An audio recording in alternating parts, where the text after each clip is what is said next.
Assalamualaikum warahmatullahi wabarakatuh. Perkenalkan, nama saya Yolanda dari kelas 10-6.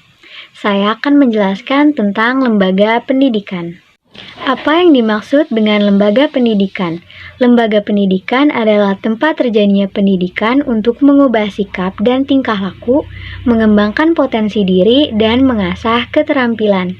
Melalui proses pendidikan, peserta didik bisa mendapatkan ilmu pengetahuan dan budaya.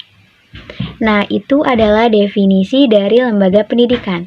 Selanjutnya, aku akan ngejelasin tentang jenis-jenis lembaga pendidikan. Jenis lembaga pendidikan dapat dibagi menjadi 3, yaitu lembaga pendidikan formal, non-formal, dan informal. Apa perbedaannya? Lembaga pendidikan formal adalah lembaga yang menyediakan pendidikan secara formal, dalam arti memiliki struktur dan jenjang yang jelas untuk peserta didiknya. Lembaga pendidikan non-formal adalah lembaga yang memberikan pendidikan di luar pendidikan formal.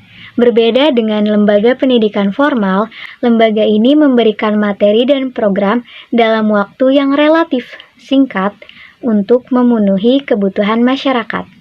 Lembaga pendidikan informal adalah lembaga yang menyediakan pendidikan di dalam keluarga dan masyarakat. Berdasarkan pembahasan dari jenis-jenis lembaga pendidikan, kira-kira apa fungsi dari lembaga pendidikan? Menurut Horton dan Hunt 1962, fungsi lembaga pendidikan dibagi menjadi 2, yaitu fungsi manifest dan fungsi laten. Gimana maksudnya? Fungsi manifest bisa dibilang merupakan fungsi primer atau utama dari lembaga pendidikan.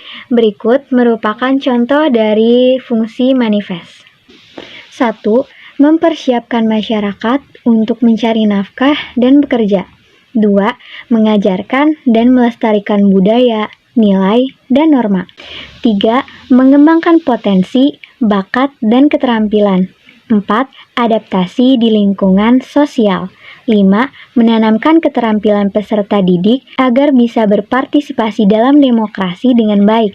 Contohnya, pemilihan ketua OSIS. Fungsi laten. Berbeda dengan fungsi manifest, fungsi laten biasanya tidak disadari oleh masyarakat. Makanya, fungsi ini bisa disebut juga sebagai fungsi sekunder dari lembaga pendidikan.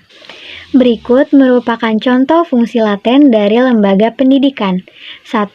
Mengurangi pengendalian orang tua. 2. Mempertahankan kelas sosial. 3. Memperpanjang masa remaja. 4. Ada sarana untuk berpikir kritis. Nah, itu tadi fungsi-fungsi dari lembaga pendidikan. Selanjutnya, aku bakal nyebutin contoh-contoh lembaga pendidikan. Pertama, contoh lembaga pendidikan formal. Ada kelompok belajar, taman kanak-kanak, sekolah dasar, sekolah menengah pertama, sekolah menengah kejuruan, sekolah menengah atas, madrasah aliyah, dan universitas. 2. Contoh lembaga pendidikan non-formal. Ada ruang guru, Genius Education, kursus bahasa, kursus musik, dan keterampilan lainnya. 3. Contoh lembaga pendidikan informal. Yang pertama ada keluarga dan yang kedua ada lingkungan. Sekian pembahasan tentang lembaga pendidikan yang bisa saya sampaikan. Terima kasih. Wassalamualaikum warahmatullahi wabarakatuh.